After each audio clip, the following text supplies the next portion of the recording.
Okay. So I'm going to be talking about relationships between the different areas of geometry, topology, and analysis. So there's many things that intersect these three topics, and I'm going to talk about three of them. So let me start talking about what these three things are. Quick overview. So geometry is concerned with properties like distance. And so, right, whenever you're doing mathematics, you always want to, it's like the population doubled in size. The pizza came. This makes sense. So we're talking about geometry. What's topology loosely? So you can think of this as kind of rubber sheet geometry. So now we allow stretching, and we think of two things as equivalent topologically that we can get from one through another through kind of the geometric operations, but now also stretching. Okay, and so kind of the classic example is that the surface of a mug is topologically equivalent to the surface of a donut. So mathematically, the shape is called a torus, because you can get one from one to the other through bending. Okay, but of course these are different than the sphere, right? Surface of a sphere, which doesn't have any holes. Okay, right? The mug and the torus each have kind of one handle, that's topologically equivalent, whereas the sphere does not. Okay, then analysis maybe is something that's most familiar to most of you. That's really just kind of the fancy word for calculus, differential equations, differential operators, and so forth. Okay. These are the three topics, three kind of different branches of mathematics. And so I'm going to talk about how these are interrelated. And so I'm going to discuss three big theorems or areas, ideas, each one at the intersection of two of these. So the first thing I want to talk about is the Gauss-Bonnet theorem, and this tells us how topology restricts what geometry we can do. Okay, this lies at the intersection of topology and geometry, right? I mean, I think it's kind of most intuitive that topology and geometry should be related, since topology is kind of just a weakening of geometry. Okay, then the next thing I want to talk about is Durand's theorem in cohomology, which relates topology to analysis. And this tells you that you could detect many topological things, so namely the number of holes a space has, by looking at the number of solutions to a certain actually partial differential equation. Okay, so this sounds maybe kind of fancy. This is actually something you've probably seen before in multivariable calculus. For surfaces, this is really just a count of how many curl-free vector fields there are that aren't gradient vector fields. Okay. And then lastly, the last topic has this very catchy name, this catchy question, which is, can you hear the shape of the drum? So the question is, if you can hear, if you have perfect, pitch, and you can hear every, different frequency the drum can emit, is that enough to determine the shape of the drum? Right? Different shapes might emit different frequencies, but does the set of all frequencies determine uniquely what the drum is, right, geometrically? That was a question asked or made famous, at least in the 60s. Okay, so before I get into those, let me talk about some of the key notions in these different disciplines. So in geometry, we want to study the curvature of something. Okay, so let's think how we can define curvature, how we can quantify how much something is curved. Okay, so let's start off with the curvature of a curve. Right, so mathematics, proofs are great, but also good definitions is a large part of math. So how should we define the curvature of a curve? Well, let's start with a circle. Circle is a nice, this curve. It should have the same curvature everywhere. Right, kind of the bigger the radius, the smaller the curvature is. Or if you're on a circle that has a really big radius, near a point it looks almost straight. Whereas if that was a very small radius, right, it'd be curving very tightly and have larger curvature. Let's just define the curvature of a circle, where it's R to be 1 over R, so that they're exactly inversely related. Okay. And now how can we, so starting with this, how do we define the curvature of an arbitrary curve? Well, this is going to be a function on the curve, right? Because general curve, is going to be, could be flat in some places, highly curved other places, and so forth. The curvature is independent on where we are. So how do we do this? Well, let's look at a point x. How do we assign the curvature in this curve at the point x? Well, we know what curvature of a circle is, so let's just approximate the curve near x by a circle, and then define the curvature of the curve at that point to just be the curvature of that circle. And this circle is called the osculating circle. So this is a circle that's tangent to the curve at this point x, and that approximates the curve. Right? So it's like kind of like in calculus, right? You want to assign slope or something to a point, so you approximate the curve at a point by a line, because you know the slope of a line. Here, we're doing a similar thing. We're going to approximate the curve at a point by a circle. And that'll enable us to define curvature, just knowing what the curvature of a circle is. Okay, so this is our working definition of curvature for curves. How do you actually compute this? Well, and a kind of alternative picture of this is to think of curvature as an acceleration. Okay, so if we have a curve, we can parameterize it. Then if we take the derivative of that, that's like the velocity vector field. That's a vector field on the curve, we call t. Different parameterizations can give you different, are going to give you different tangent vectors. But there's kind of a unique one, the one that has speed 1. This is the arc length parameterization. Canonical parameterization of any curve. Okay, so let's take the arc length parameterization of the curve. Differentiating that parameterization gives us t, the unit tangent vector field along the curve, and then let's just define the curvature at a point to be the magnitude of the derivative of the tangent vector field.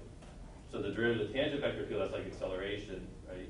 Tangent, it feels like velocity, differentiating that as acceleration, and then taking its norm is the magnitude of acceleration, which is a vector, right? And so, here, for example, we see the tangent vectors aren't changing much. It's pretty flat here. It's not low curvature. Whereas here we have kind of a lot of acceleration.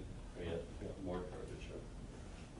Okay, so this is useful for computing. There's other definitions of curvature you might have seen in calculus that are all just different ways of computing the same thing. Okay, so that's curvature of a curve. Now I want to go up and define curvature of a surface at a point. So how can we do that? Again, we want to bootstrap, that we know how to do this for curves. And so one definition of what we can mean by curvature at a point on a surface is defined in the following manner. So we're at this point x, which here is where the normal vector is emanating from. And now let's consider all normal planes at x. So these are planes that contain the normal vector. Okay, necessarily they're going to intersect the surface near that fixed point x in a curve. Okay. Right. There's obviously, there's going to be infinitely many normal planes. Here's a picture of a few, right? And each one's going to intersect in a curve through x, and then we can compute the curvature of those curves using our definition of curvature of a curve at a point. And then here we also want to use the sign convention. So the definition I gave for curvature of a curve was something positive. It was the norm of a vector, or 1 over the radius, right? Those are all positive numbers. Or possibly 0, like a line, for example. But here I want to use the sign convention that if the curve curves away from the normal vector, like here, let's just say this has negative curvature, and then it curves in the direction of the vector, we'll call that positive curvature. Okay, so we have a bunch of curvatures, infinitely many, one for each normal plane, and now let's just look at the smallest value, most negative, if there's negative values, and the largest, and multiply them.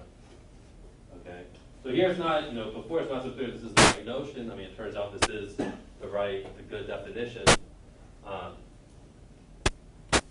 Okay, and then these two different curvatures are called the principal curvatures, and it turns out that the curves will always be perpendicular, like in this example, where these intersect perpendicularly. Right, this one has the smallest curvature is negative, this one has the largest, which is positive. And we'll take that as our definition of curvature. So again, this is a function on the surface. At every point it assigns a number that measures how much that surface is curved at that point. Okay.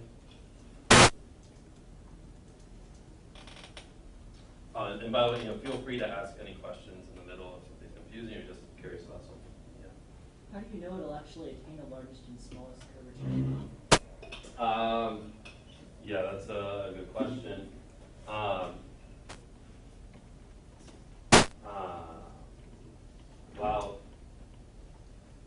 I mean, there's different ways to view this where that, I mean, so it turns out this, I mean, another way to compute this is at every point on the surface you get this map called the shape operator. This is a linear transformation that kind of contains information of all these normal curves. And that this product is actually going to turn out to be the determinant of that thing, which is, you know, it's a map between, you know, R2 and R2, so it's directly finite. From this definition, yeah, I mean, maybe off the top of my head, I can't give a good reason why. But yeah, that's a good question. Other questions?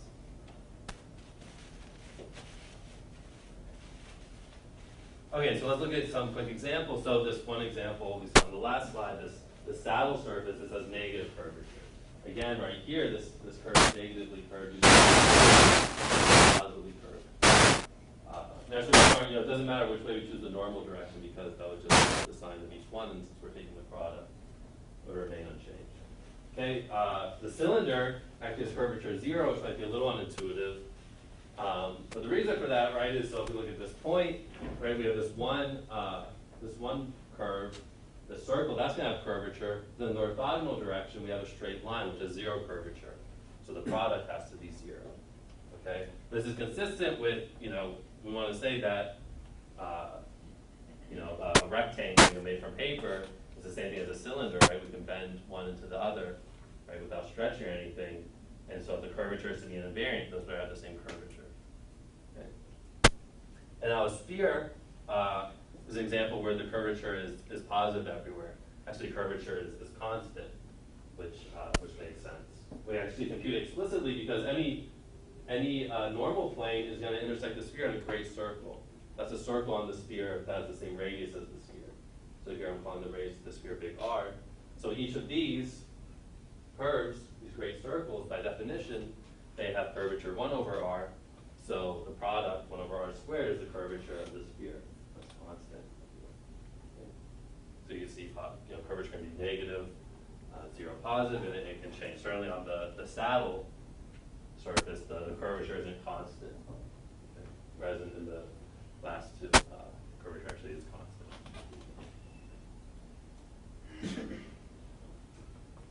Okay, so let me give a very relevant theorem. So this is called Gauss's theorem agrarium, and this actually relates to pizza. This is very relevant. Took me a very long time to figure out how to put emojis into LaTeX. It was worth it. Okay, so this theorem says that the curvature is actually geometric invariant. Okay, in other words, this is independent of how we kind of rotate or translate or bend, kind of the paper bending, a shape in an ambient Euclidean space. Another way of kind of phrasing this is that this is just intrinsic in that you can measure this just by staying on the surface. Okay, so like if there was an ant, well, you know, an ant, a smart ant, and as smart as Gauss, you know, just crawling along the surface, it could measure the curvature. Okay, it wouldn't have to go out to the ambient space. Okay, and so here's a real-world example. I was watching everyone closely as they ate their pizza to see they did this. I think this pizza's pretty sturdy. So, yeah, so we actually use this, well, some, you know, especially like, you know, if you have like the big New York style pizza, right? The pizza is flat, has curvature 0 everywhere, right? But if you pick it up, what happens? It tends to slope down, right? And so what do? Well, we fold it up, right? We fold the crust up into like a parabola type shape, right? So now, I should just demonstrate.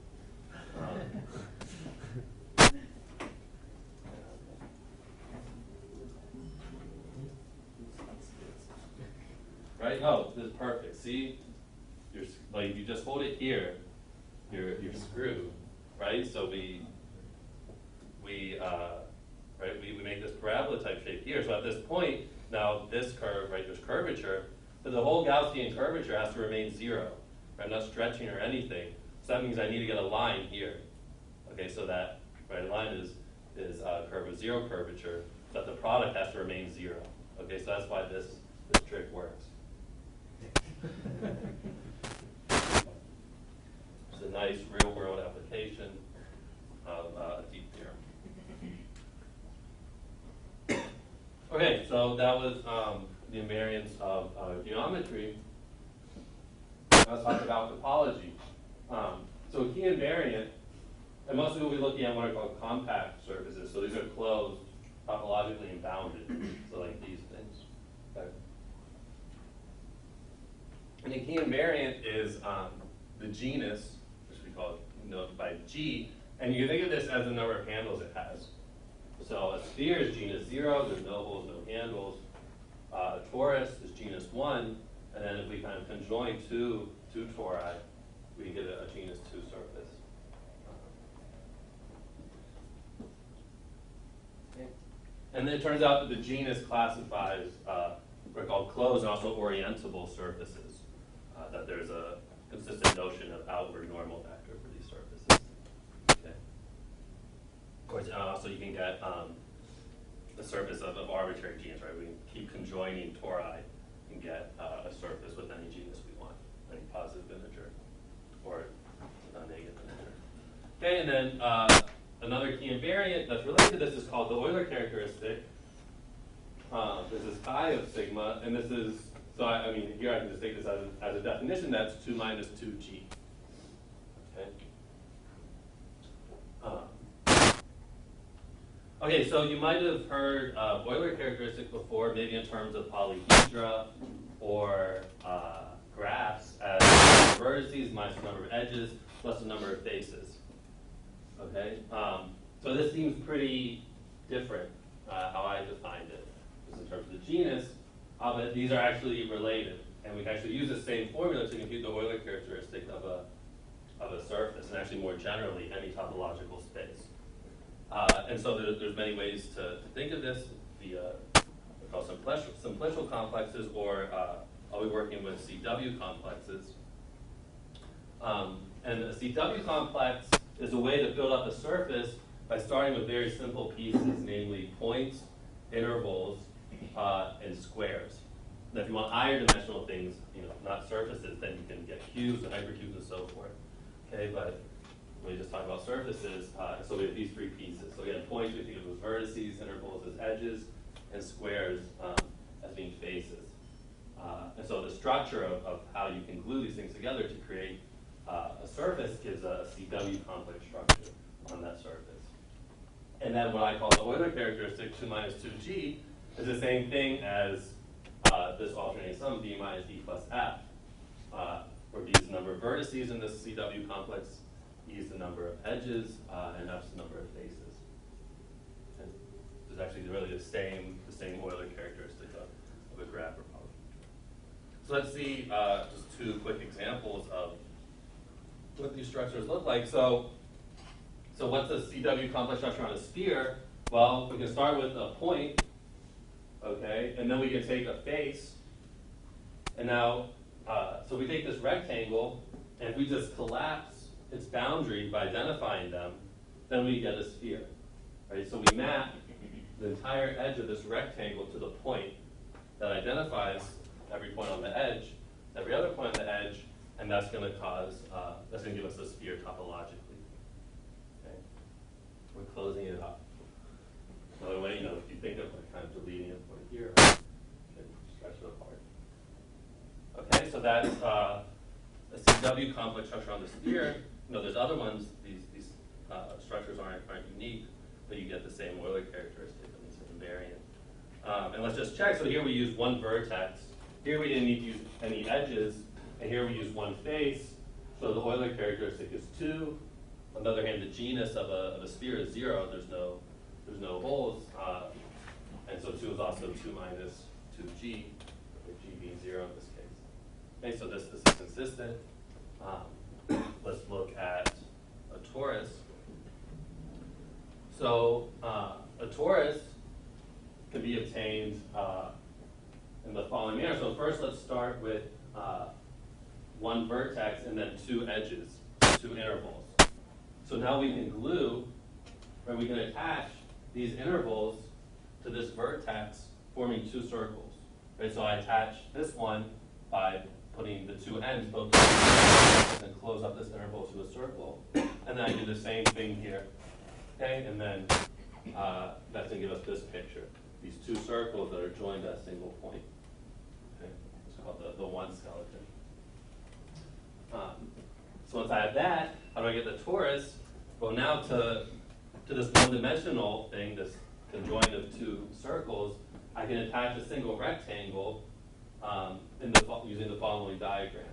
Right. So if I look at this, so these arrows may identify the top and bottom, and then the sides.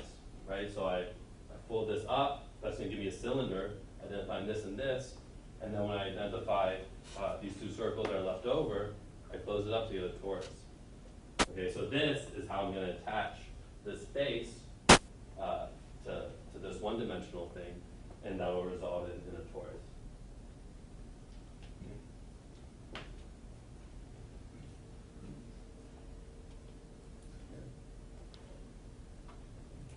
Okay, so now here we've used one vertex, two edges, and one face. So the number of vertices minus number of edges plus number of faces is 0. 1 minus 2 plus 1. On the other hand, the genus is 1, right? There's one handle, one hole, and so this also agrees. Okay? So it's consistent in these two cases, and so in general, this is true. And so, for example, to get a surface of genus G, you can do a similar construction we did for the torus, where instead of having just two edges, you take two G many edges. Okay, and then the Euler characteristic is going to be 2 minus 2G. Again, consistent with how we define it. Okay, so now let's take the Gauss-Bonnet theorem.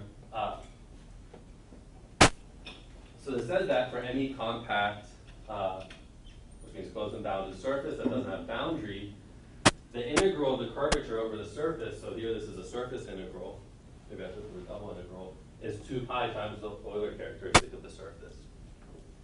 Okay, so this left-hand side is something that's geometric. Right? The curvature depends on the shape geometrically, not just topologically, whereas the right-hand side is something topological. So this gives us a constraint on the possible curvature functions. Right? I just can't have an arbitrary curvature function on a surface because it has to obey this equation. Okay, so I'll show you some examples in a minute to clarify what I mean by that. So whenever you see a theorem, it's good to do a quick check. Check it against something we know. So let's look at the sphere. So if we have a surface that's topologically a sphere, that means the genus is 0, and the Euler characteristic, or that's 2 minus 2G, is 2. Okay, so the right-hand side for a sphere, anything that's topologically a sphere, is 4 pi. Okay, now on the other hand, and this is geometrically a sphere of radius r, so not some stretch sphere, actually an actual sphere of radius r, then we know that its curvature is constant, it's 1 over r squared. So now when we compute this integral, right, we just pull the 1 over r squared out, we're just integrating the area element, that just gives us the surface area, right? The surface area of a sphere of radius r is 4 pi r squared. So the r squares cancel, and we get 4 pi, okay, which agrees. So this is just a quick check.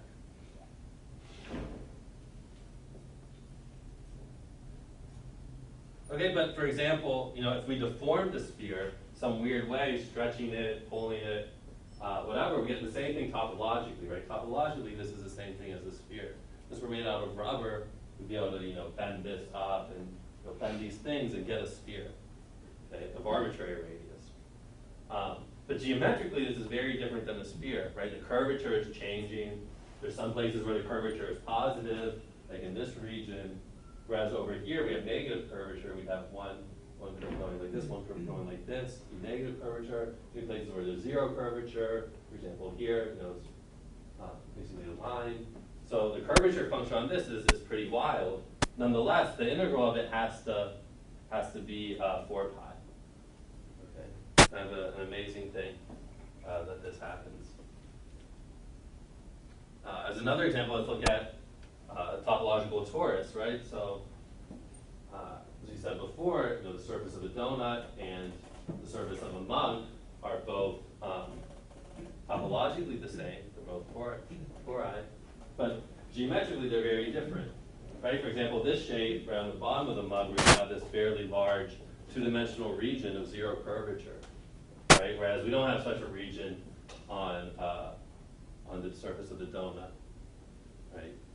Nonetheless, whatever these curvature functions are, the integral, kind of like the sum of it, has to be zero.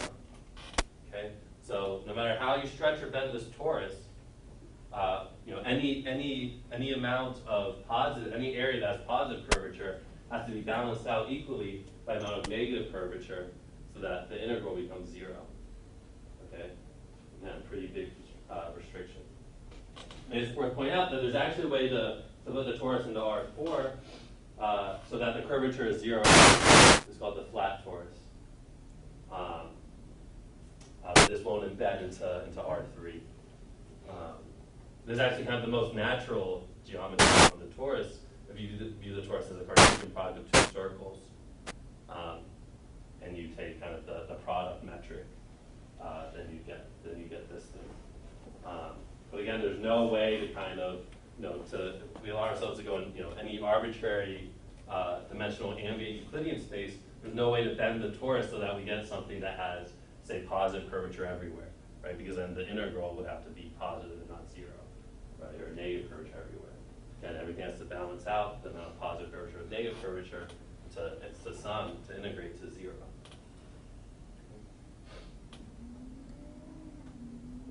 All right, any questions on that? So that was the Gauss-Bonnet theorem. And so now I want to talk about Durand cohomology, which is at the intersection of analysis and topology. And so this will enable us to determine topology from differential equations. Okay, so let's recall this fact that I'm sure you all saw in multivariable calculus, which is that if you have a vector field on the plane that has zero curl, then it has to be a gradient vector field, as you can find some potential function so that your initial vector field, big F, is a gradient of little f, little f being some function on R2. Okay? The converse of this statement was kind of the easy thing to check, that the curl of a gradient is zero. Right? Remember, if you do gradient and then curl, it always gives you zero. Right? And this is saying the converse, that if you have something that has curl zero, then it has to be a gradient vector field. Okay, so this is true for vector fields on R2. However, this is not true for arbitrary subsets. Right? If I have a vector field that's just defined on some subset of R2, this might not be true. And so here's an explicit example. So if we remove the origin from R2, we can look at this vector field. Right? So this is well defined on R2 minus 1 origin. The only problem is when x and y are both 0, which would make the denominator 0. It clearly doesn't extend to the origin. The limit as x and y goes to 0 doesn't exist. And so the plot of this looks like this. Okay? It blows up at the origin. Okay, so you can check that this has no curl. Okay. However, F is not a gradient vector field. So one way to tell that something isn't a gradient vector field is by integrating it over a closed loop. Right? So by the fundamental theorem of line integrals, integrating a gradient vector field around a closed loop, or around any loop, you can use the potential function to evaluate that integral by just doing f at the endpoint minus f at the beginning point. If you have a closed loop, the curve starts and stops at the same point, so that's necessarily 0. Okay? So like if you have a conservative vector field going, if you end up where you started, you do no network. Okay? And so you can just compute fairly straightforwardly that the integral of this along the unit circle is 2 pi, which is well known to be non-zero. So this cannot be a gradient vector field even though it has 0 curl. Okay. And kind of amazing fact is that this vector field I wrote is essentially the unique. So in the following sense, that if I have any other vector field with 0 curl, I can write it uniquely as some multiple, some constant multiple of this vector field plus a gradient vector field. Okay? So in other words, gradient vector fields are kind of trivially curl-free. And so if I just think of gradient vector fields as 0, maybe you've done some linear algebra, you're talking about quotient spaces. So if I look at kind of curl-free vector fields quotiented by gradient vector fields, I get a one-dimensional thing that's just spanned by that single vector f. And the other is just going to be constant multiple of it. Okay, so in this case, we can see that this has one hole because we have one such, up to scale, constant scale, we have one such vector field that is in a gradient but has 0 curl. Okay, and actually this is a more general result that if we remove k points, here we just remove one, if we remove k, then we get k many vector fields, f1 through fk, such that any curl-free vector field can be written uniquely as a linear combination of the f1 through fk plus some gradient vector field, okay, uniquely. Okay, so again, if we kind of quotient out the space of all curl-free vector fields by gradient vector fields, what we get is something k-dimensional. It's spanned by these guys, okay, so they're linearly independent.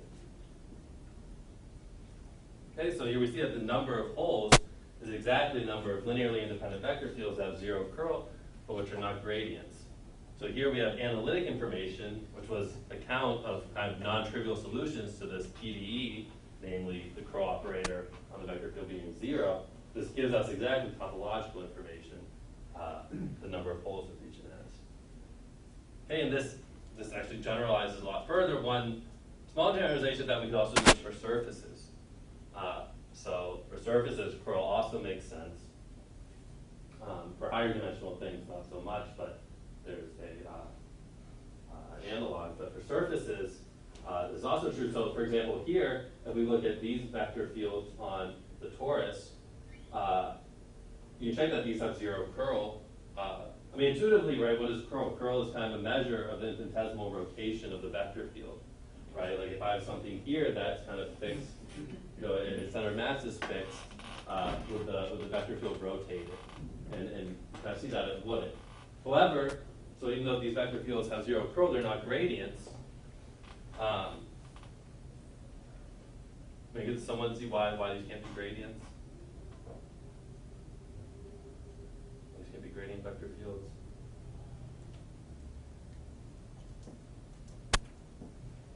Right, so gradient vector fields have the property that they're flows.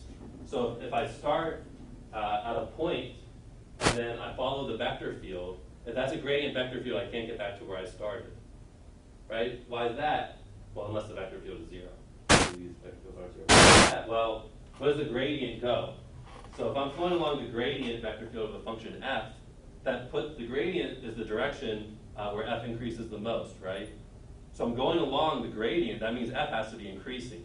So I start here, f is increasing. If I end up back here, right, the value of f has to have changed. That doesn't make sense, right? Start at the initial point, f has a definite value there. So gradient vector fields can never have closed loops as you flow along them. So these vector fields can't be gradients, unless they have 0 curl. And I only drew 2 here because that's kind of the only ones that exist, to adding in some gradient ones. And so if I have a surface of genus G, there exists exactly too many curl-free but non-gradient vector fields on the surface, such that any other curl-free vector field can be written as a linear combination, those 2G many ones plus some gradient vector field. Again, you can always add a gradient vector field to get something that remains curl-free. Okay. So here,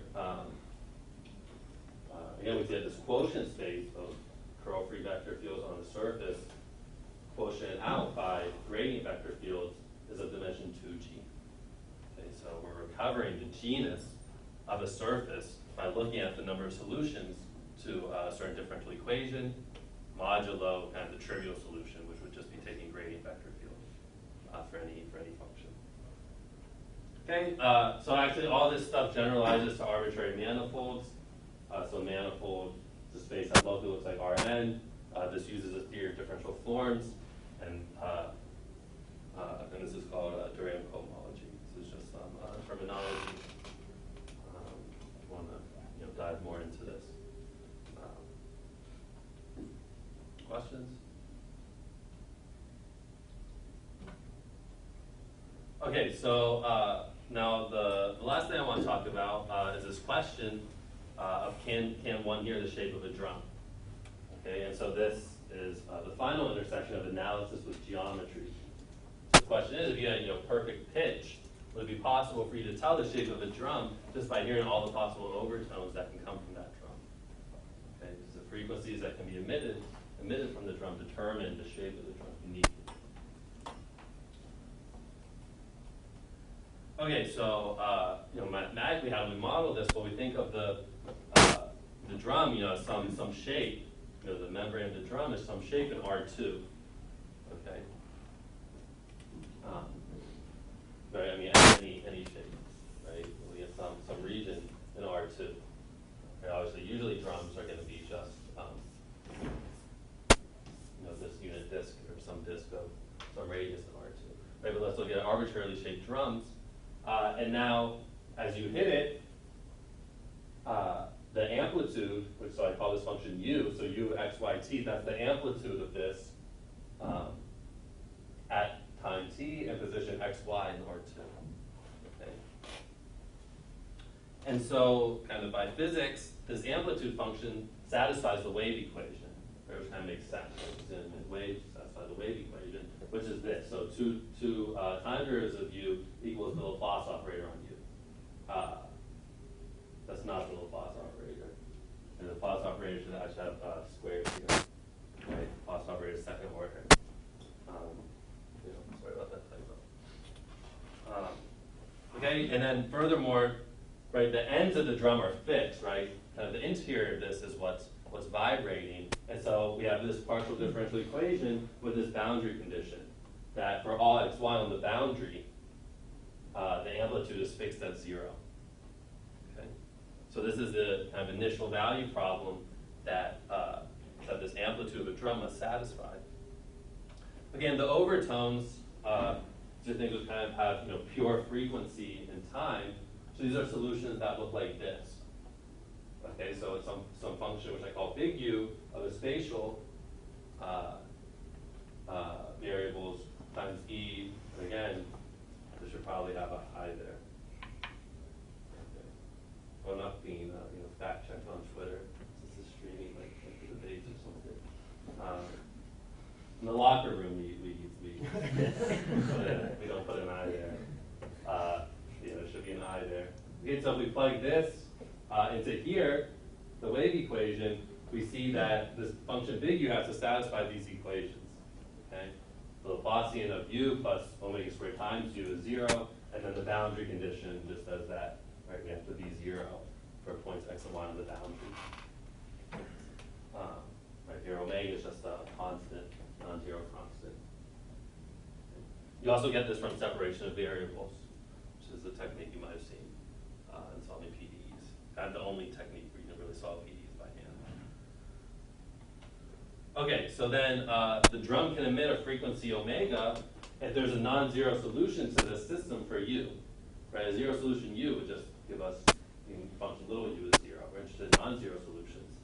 Right, and so having a solution or not is going to depend on the actual value of omega. Okay, and this first equation, well, especially if I moved the Laplace operator on u to the other side, this would be an eigenvector equation, right? Another way of saying this is that we're looking at, we want omega squared to be an eigenvalue for the operator minus the Laplacian. Okay, this is an eigenvalue, eigenvector problem. Okay, and then the set of all these eigenvalues, that should be a y, obviously, is called the spectrum of this operator minus the Laplacian on omega. So mathematically, the question, so this was made famous by Mark Kac in the 60s. I think it was asked by Bachner much earlier. So if you know the spectrum of this operator on omega, then do you know what omega must be geometrically? You tell me what that shape is.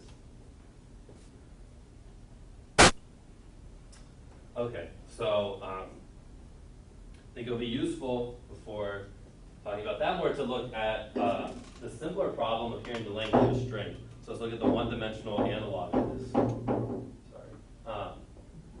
Okay, so we have a string of length L, right, positive number, and so our region, there's not many interesting shapes on a line, right? Especially if we can just look at connected things, then we just really have intervals. Right, so let's look at the interval of length L. So the boundary, of course, is the point 0 and L, and now we need to solve this initial value problem. So now this just becomes a differential equation, and that's one of the nice things about one dimension is that differential equations are a lot easier than partial differential equations. Okay, so we have this initial value problem, and this can be solved explicitly. So the general solution to this differential equation is, so we have two independent solutions, sine omega x and cos omega x, and the other solution is a linear combination of them. But this hasn't taken into account boundary conditions, right? So at 0 and L, this function has to be 0. So if I plug in 0 for x, I just get that cosine thing, so that tells me C2 must be 0. And then on the other hand, if I plug in L for x, right, so C2 is 0, so I don't have the cosine term. And so that sine term, I get C1 sine of omega L is 0. So if I get a non-zero solution, the only way that can happen is if sine omega L is 0, which means that omega L is a multiple of pi. Okay? So omega L is pi k for some integer k. It's the only way I can get a non-zero solution. So this, these solutions look like this. The graph of sine of omega L for variance omega that satisfy this. Okay, so now in this case, what's the spectrum, right? If I just solve this equation for omega squared, I get these numbers, right? And so here we see that the spectrum determines L, so I can hear the length of the string, right? I can just look at the smallest value, the smallest frequency I can hear. That's going to be pi squared over L squared, and then I can solve for L from this. Okay? So you can hear the length of a string. Okay? So it's going to be the smallest, you just get the smallest eigenvalue, smallest frequency. Okay, so now let's we have kind of some intuition, some idea what this question is about. It turns out that you cannot hear, in general, the shape of a drum.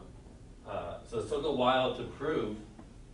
Again, this question was made famous in the 60s, and then it wasn't until 1992 that there was a counterexample.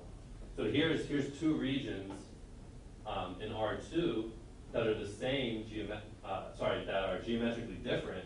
I mean, these shapes are definitely different, but the Laplace operator has the same spectrum on these shapes. So if you made drums out of these, they would emit the same sounds. Okay, so it's not enough just knowing the spectrum of the Laplace operator is not enough to determine the shape exactly.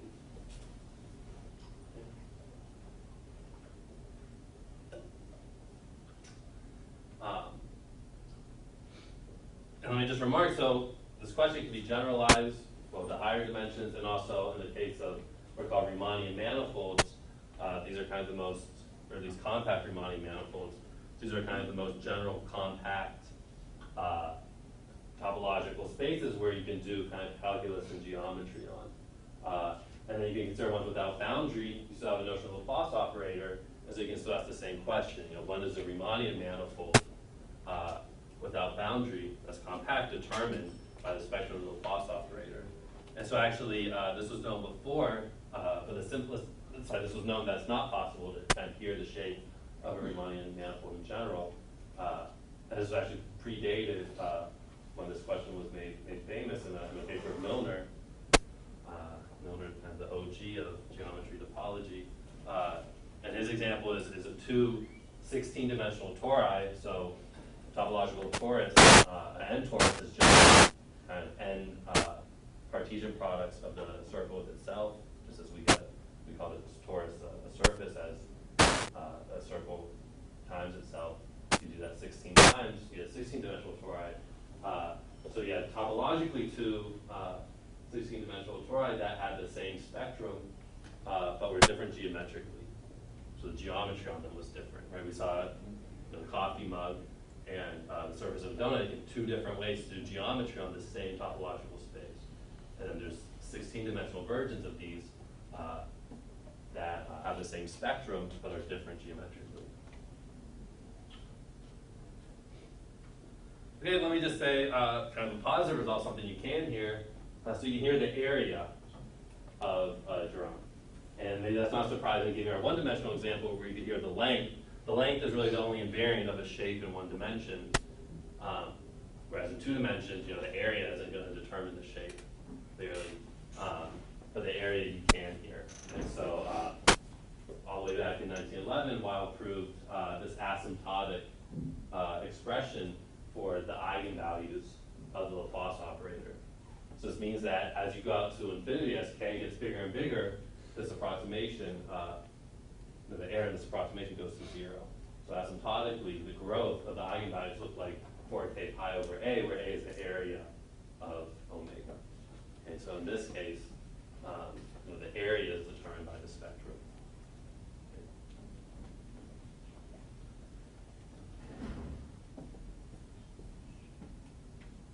Okay, so so let me just conclude by saying, we've really just scratched, a very little surface of, no pun intended, of interactions between these areas. A lot of mathematics in the past, century, 50 years has been, at the heart of interactions. So, for example, the T-Singer index theorem. The proof of the Poincare conjecture, right? Poincare conjecture, is just a purely topological statement, but its proof uses geometry and analysis in an extremely non-trivial way. Hodge theory, theoretical physics string theory, monetized bases, etc. I think is really kind of all over the place. All right, so thanks for your attention.